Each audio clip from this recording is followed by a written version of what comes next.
Hi നമസ്കാരം, ഞാൻ രേഖ. ഇതിൽ പറയുന്നത് ഇതാണ്: എന്തെല്ലാം കാര്യങ്ങൾ നമ്മൾ ശ്രദ്ധിച്ചു കഴിഞ്ഞാൽ നിലവിൽ മരുന്നിനോടൊപ്പം നമുക്ക് ഡയബറ്റീസ് എന്ന് പറയുന്ന അസുഖം നമുക്ക് മാറ്റിയെടുക്കാം. അപ്പം അതാണ് നമ്മളിവിടെ പറയാൻ ഉദ്ദേശിക്കുന്നത്. അപ്പം അതിൽ ഒന്നാമത്തെ കാര്യം എന്ന് പറയുന്നത് കൊട്ടത്തേങ്ങ എല്ലാ ദിവസവും വെറും വയറ്റിൽ രാവിലെ 10 ഗ്രാം നമ്മൾ കഴിക്കുകയാണെങ്കിൽ ഡയബറ്റീസ് പേഷ്യൻസിന് വളരെ ഉത്തമമാണ്. കാരണം അതിൽ ആർഗിനൈൻ എന്ന് പറയുന്ന കണ്ടന്റ് ഉള്ളത് കൊണ്ട് തന്നെ ഇത് പാൻക്രിയാറ്റിക്കിന്റെ പ്രവർത്തനത്തിനും അതേപോലെ തന്നെ പാൻക്രിയാറ്റിക് സെൽസിനും വളരെയധികം ഗുണകരമായിട്ടുള്ള ഘടകമാണ്. സോ നിങ്ങൾ എല്ലാവരും അത് ഉപയോഗിക്കാൻ ശ്രമിക്കുക. 2, പ്ലാവില വെള്ളത്തിൻ്റെ ഏറ്റവും വലിയൊരു ഗുണം എന്ന് പറയുന്നത്, അതിനെക്കുറിച്ച് ഞാൻ വീഡിയോ ഇട്ടിട്ടുണ്ട്, നിങ്ങളത് ശ്രദ്ധിച്ചിരുന്നാൽ മതി.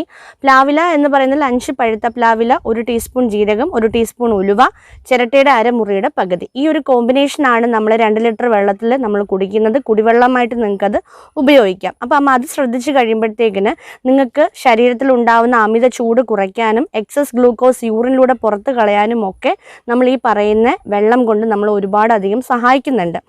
മൂന്നാമത്തെ കാര്യം നമ്മൾ ശ്രദ്ധിക്കേണ്ടത് വൻപയറും തുവരപ്പരിപ്പും നിങ്ങൾ ഒഴിവാക്കുക എന്നുള്ളതാണ്. വൻപയറിലും തുവരപ്പരിപ്പിലുമുള്ള ഫൈറ്റോ ന്യൂട്രിയൻസ്, ചില ഘടകങ്ങൾ എന്തിനും ഗുണകരമല്ല, പാൻക്രിയാറ്റിക് സെൽസിന് ഗുണകരമല്ല. സോ ഡയബറ്റീസ് പേഷ്യൻസ് അത് ഒഴിവാക്കാനായിട്ട് നിങ്ങൾ ശ്രദ്ധിക്കുക. നമ്മൾ കഴിക്കേണ്ടത് ഏറ്റവും കൂടുതൽ നിങ്ങളുടെ ഭക്ഷണത്തിൽ ഉൾപ്പെടുത്താൻ നിങ്ങൾ ശ്രദ്ധിക്കേണ്ട ഒരു കാര്യമുണ്ട്: തവിടരി, ബ്രൗൺ റൈസിലുള്ള ഔട്ടർ പോർഷൻ തവിട്, അത് നമ്മുടെ ശരീരത്തിലെ എക്സസ് ഗ്ലൂക്കോസിനെ അലിയിച്ച് കളയാൻ, അതേപോലെ തന്നെ ഫാറ്റ് റെഡ്യൂസ് ചെയ്യാനായിട്ട്, ഇൻസുലിൻ റെസിസ്റ്റൻസ് എന്ന് പറയുന്ന കാര്യം ശരീരത്തിൽ കൃത്യമായിട്ട് നടത്താനായിട്ട്, ആ ഒരു പ്രശ്ന പരിഹാരത്തിന് തവിടരി ഏറ്റവും ഉത്തമമാണ്. അതുകൊണ്ട് തന്നെ നിങ്ങൾ ആഴ്ചയിൽ ഒരു 3-4 ദിവസം തവിടരി നിങ്ങളുടെ ഭക്ഷണത്തിൽ ഉൾപ്പെടുത്താൻ നിങ്ങൾ ശ്രദ്ധിക്കുക. അത് ഒരു പക്ഷേ ഉച്ചയ്ക്ക് നിങ്ങൾക്ക് ഇൻക്ലൂഡ് ചെയ്യാൻ പറ്റുന്നില്ല എന്നുണ്ടെങ്കിൽ രാത്രി കാലഘട്ടത്തിൽ നിങ്ങൾക്ക് കഞ്ഞിയായിട്ട് അതിനെ എന്ത് ചെയ്യാം, നിങ്ങളുടെ ഭക്ഷണത്തിൽ നിങ്ങൾക്ക് ഉൾപ്പെടുത്താം.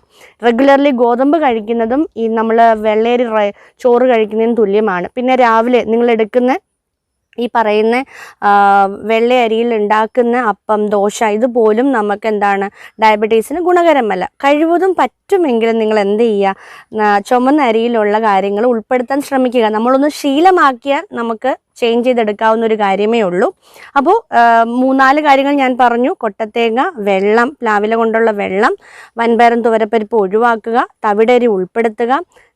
നിങ്ങൾ ശ്രദ്ധിക്കേണ്ട ഏറ്റവും വലിയൊരു കാര്യമുണ്ട്: ഓവറായിട്ടുള്ള സ്ട്രെസ്സ്. അത് വളരെയധികം പ്രശ്നമാണ്. ഡയബറ്റീസ് പേഷ്യൻസിന് ഷുഗർ കൺട്രോൾ കൊണ്ടുവരാൻ പറ്റാത്തതിൻ്റെ ഒരു ഘടകം നിങ്ങൾ എടുക്കുന്ന ജോലിയുടെ ആകാം, അതേപോലെ തന്നെ വീട്ടിലെ ഫാമിലി പ്രോബ്ലം, എന്തായാലും സ്ട്രെസ്സ് കൺട്രോൾ ചെയ്യാനായിട്ട് നിങ്ങൾക്ക് മെഡിറ്റേഷനൊക്കെ നിങ്ങളുടെ ലൈഫിൽ കൊണ്ടുവരാവുന്നതാണ്. സ്ട്രെസ് ഉണ്ടായി കഴിയുമ്പോൾ അനാവശ്യമായിട്ടുള്ള കോർട്ടിസോൾ ഹോർമോൺസ് ഒക്കെ ഓവറായിട്ട് ബോഡിയിൽ പ്രൊഡ്യൂസ് ചെയ്യും. അപ്പം അത് തന്നെ ഡയബറ്റീസ് കൺട്രോളിൽ കൊണ്ടുവരാതിരിക്കാനുള്ള കാരണങ്ങളാണ്. അതേപോലെ തന്നെ ഉറക്കം, നല്ല രീതിയിൽ ഉറങ്ങാൻ മിനിമം ഒരു 8 മണിക്കൂർ നിങ്ങൾ ഉറങ്ങാൻ ശ്രദ്ധിക്കുക. അതേപോലെ വ്യായാമം. ഇത്തരം കാര്യങ്ങൾ ഞാൻ ഈ പറഞ്ഞ ഇത്രയും കാര്യങ്ങൾ നിങ്ങളുടെ ലൈഫിൽ നിങ്ങൾക്ക് ഉൾപ്പെടുത്താൻ സാധിക്കുകയാണെങ്കിൽ തീർച്ചയായിട്ടും മരുന്നിനോടൊപ്പം നമ്മൾ ഇതൊന്ന് പാലിച്ച് പോവുകയാണെങ്കിൽ നമുക്ക് എന്ത് ചെയ്യാം, ഷുഗർ മാറ്റിയെടുക്കാൻ പറ്റും.